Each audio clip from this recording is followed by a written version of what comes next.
how to clear Bluetooth, cache, or data on the Samsung Galaxy S25 series.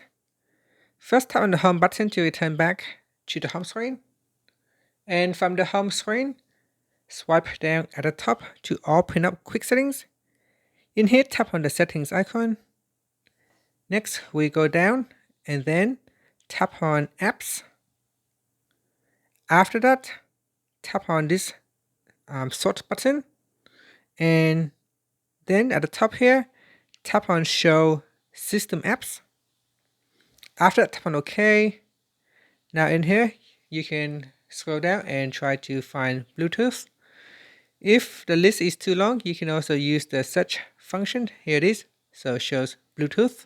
Otherwise, you can use the search function and type in Bluetooth, and then you can find it here. So open it.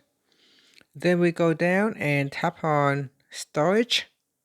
At the bottom here, if your clear data and clear cache button are active, then you can tap on it to clear it.